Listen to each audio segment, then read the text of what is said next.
Welcome to Fake Love and Flying Monkeys, the podcast where fake love is exposed. I'm Nova Gibson and I am your host. I'm the principal counsellor at Brighter Outlook Narcissistic Abuse Counselling.com.au. This space is dedicated to helping you reclaim your worth and understand the impact of toxic relationships with suspected narcissists. You deserve clarity, healing, and freedom from the pain of fake love and flying monkeys. So please leave a review and grab a copy of my book, Fake Love, Understanding and Healing from Narcissistic Abuse. Let's uncover the truth and take back your power. Hi everyone, and welcome to another episode of Fake Love and Flying Monkeys. In this episode, we are going to be taking a deep dive into 5 mind games of the covert narcissist. Now, covert narcissists are masters of manipulation, as all narcissists are.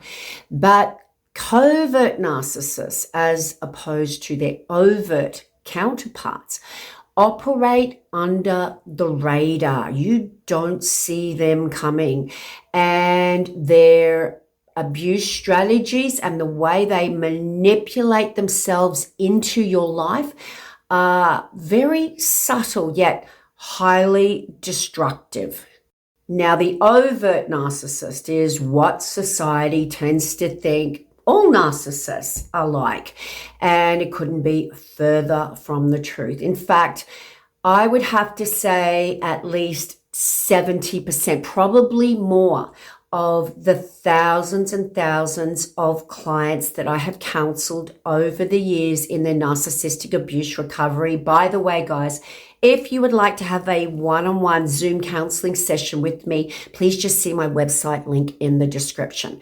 But yes, I would have to say at least 70% of my clients have suggested through their stories that the narcissist in their life was actually a covert narcissist. They did not see them coming.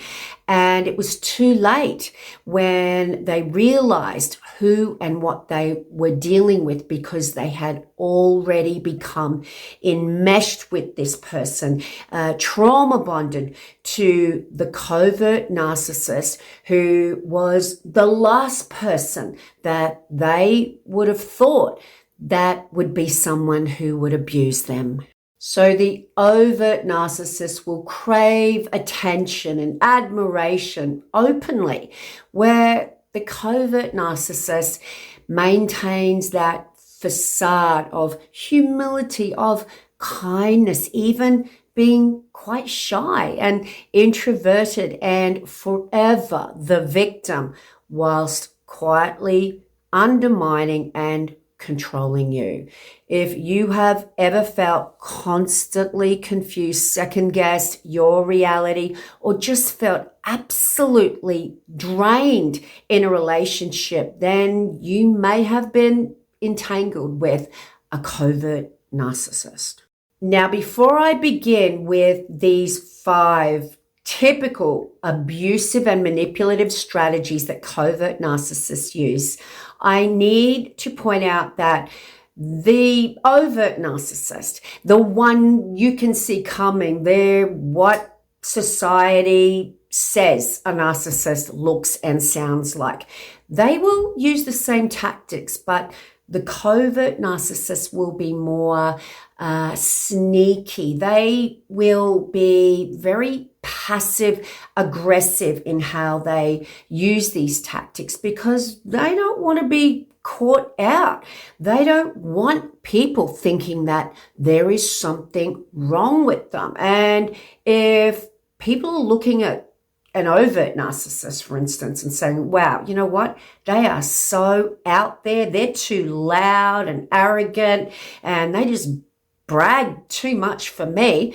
Then to a covert narcissist, that is to be flawed, and they will do anything and everything to protect the image that they have of being this flawless human being. Number 1 mind game used by the covert narcissist is to minimize your achievements. You may come home from work one day, let's say, and you might want to race into their arms and tell them that you just got this promotion, or maybe it's that you won this prize you weren't expecting, and you can't wait to tell them because this, supposedly, you're thinking at the time, is the person that you love and you believe they love you, and your loved ones are supposed to be excited for any success you have, any achievement you have. But the narcissist will do exactly the opposite. Covert narcissists hate it when you succeed because it threatens their ego, and their ego is so fragile. Instead of building you up and supporting you, which is what you would expect from a loving partner or a supportive colleague or boss or friend, instead of doing that, they will very subtly belittle your achievements to keep you feeling small. And it's all about making sure that they feel big.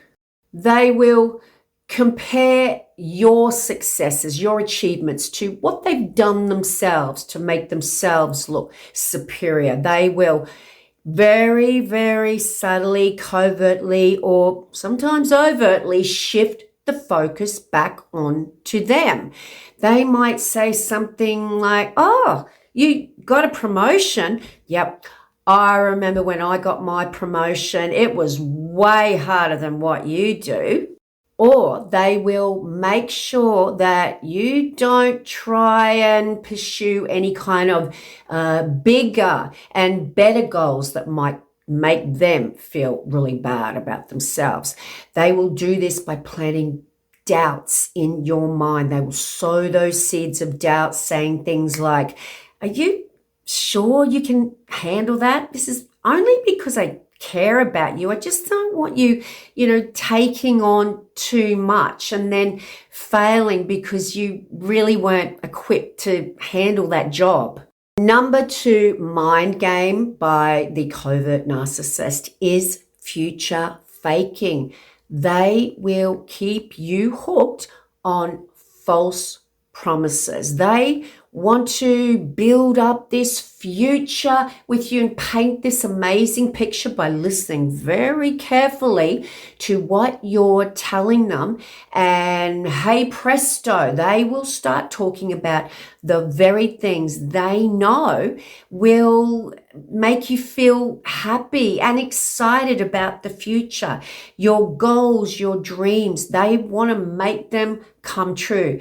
In other words, they want to keep you hooked in the present by manipulating you into thinking that they're invested in a future by talking all about that stuff that's really far off, that to a normal person would seem like it's just something you wouldn't bring up so quickly after meeting someone. It would seem odd, but the way the covert narcissist does it, it feels natural, and they are able to get you to override those niggly little doubts that, maybe they're kind of moving a bit fast. They have the ability to make you override those red flags, and future faking is a great way to keep you stuck by continuing with these promises that really they have no intention of keeping. So a normal person, if they'd been caught with their hand in the cookie jar, so to speak, they would just give it up. Yeah, you got me. I did it. I know you've caught me. And either they are or they aren't sorry, but they will let you know that what you saw was happening, you're right, and that the facts speak for what they were doing. The facts are sitting there in their phone and they've been caught. The covert narcissist, however, will flip the script. They will blame shift. They will shift that blame onto you. The problem is not that they were sexting someone, but that you were looking in their phone. How dare you snoop on them? They just can't be with someone who could be so distrusting, so insecure, so paranoid. And you know what? If you found something that you don't like in their phone, then you deserve it because you snooped. Or maybe it's a narcissistic friend or even a narcissistic parent, and you're trying to make them accountable for some event, some incident where you felt very hurt with the behavior they engaged in. You felt betrayed. And what does the narcissist do? They forget about conversations or certain events that happened, insisting that never actually happened. Or, you know what? You are imagining things because I remember it very, very differently. I remember that time that you're talking about, and it was actually you who was the problem, not me. They will engage in word salad and have you so confused, but ultimately they will blame shift and they will have you looking like the villain instead of owning or being accountable for their own behavior that hurts you. Number 4 mind game used by the covert narcissist is triangulation, or pitting people against you. So the covert narcissist uses triangulation when they bring a third party into the equation. Now, this might be a family member, or it might be a friend or a colleague or an ex-partner. But the idea is to create some kind of real or perceived competition, doubt in your mind, jealousy, insecurities. Now, bearing in mind, the third party they bring into the equation mightn't even know that they're being used. So that third person can actually be real or perceived. So very sneakily, so their hands don't get dirty, they will use other people or that third person to get to you. They will try and start a rumor or create some kind of perceived or real rivalry. They might do something like compare you to someone else. Maybe they compare you to their ex. Now, bearing in mind, when you first met them, they said they despised their ex who abused them, cheated on them. They are such a victim. And now they're telling you that you're worse than them. My ex never had a problem with me when I did this, or why can't you be more like them? Very, very confusing for the victim, who is now trying to reconcile what the narcissist said in the beginning with their words and their actions now. It's confusing. It makes no sense. And it is designed to not only make them jealous and insecure, but to get them to try harder to please the narcissist. They don't want to be like the crazy, jealous ex, so they will also tolerate more abuse. Or maybe they will very, very sneakily or only obvious to you, so you're the only one who knows the attack that is behind their actions. They will seek validation from others to undermine you. They want you to feel like an outsider. And of course, if you say anything because no one else can see this very, very passive, aggressive, sneaky, manipulative abuse strategy. No one else can see what's going on. So if you react to them talking to a friend or going to some other person for emotional support, you react to that and you are perceived by those other people as being exactly what the narcissist is telling them. And that is to be insecure and or crazy. This type of manipulative abuse by the covert narcissist makes you feel like you're always competing for their approval. It also makes you feel all alone. You feel isolated as you start doubting your own reality when everyone else seems to be siding with the narcissist because they are triangulating you with these other people. And number 5 mind game that the covert narcissist uses is when they are the most wonderful, helpful friend, loved one, family member to everyone else. And yet behind those closed doors, they treat you like dirt. It doesn't matter what you ask them for help with. They will either tell you to go and do it yourself, and then when you actually do that task, they'll tell you that you did it the wrong way and that you're useless and no good for anything. But when you ask them for help, they're too busy, you're lazy, and it just becomes a lose-lose situation. Now, how is this for the victim who they have intentionally made dependent on them? How confusing is it when they see them just available at the drop of a hat to help everyone else?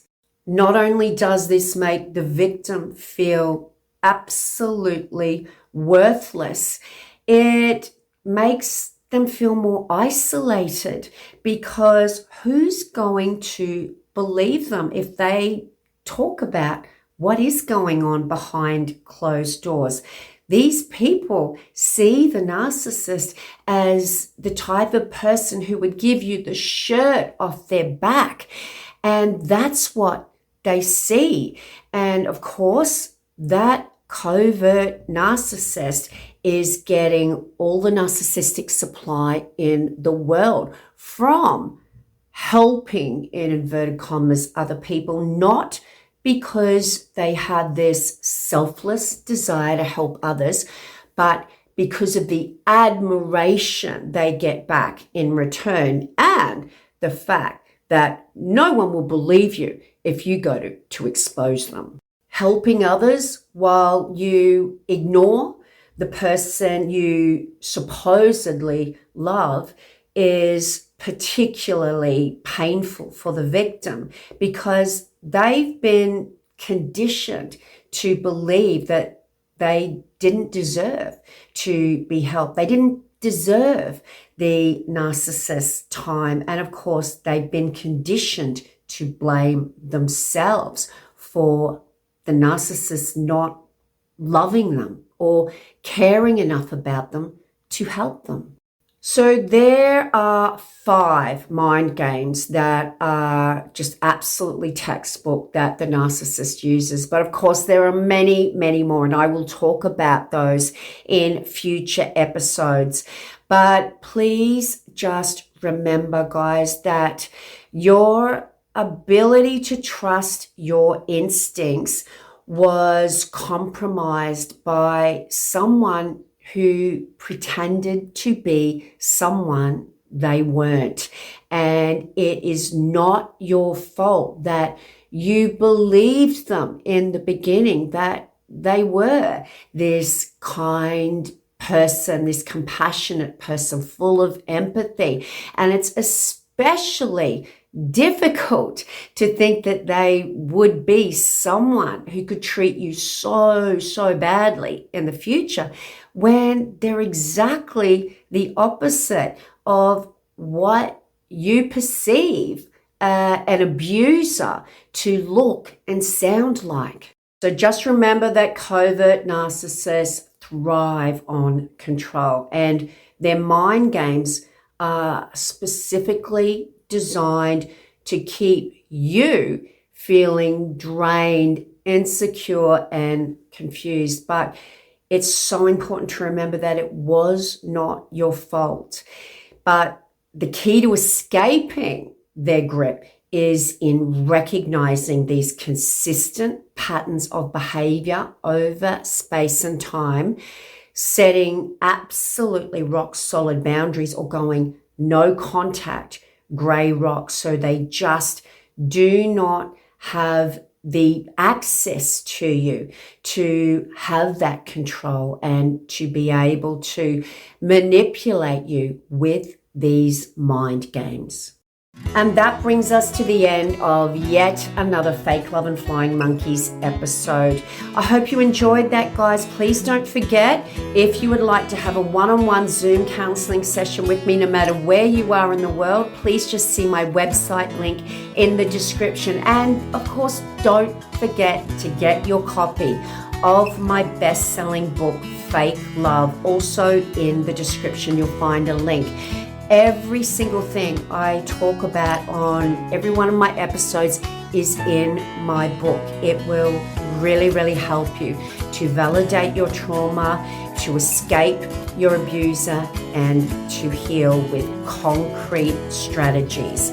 Now, if you would like to support the channel, please just leave a rating and a review, and there was a link in the description also where you can buy me a cup of coffee. On that note, it's bye from me for now. Until the next episode, remember, you are worthy of love, and you are worthy of so much more than a lifetime of fake love and flying monkeys.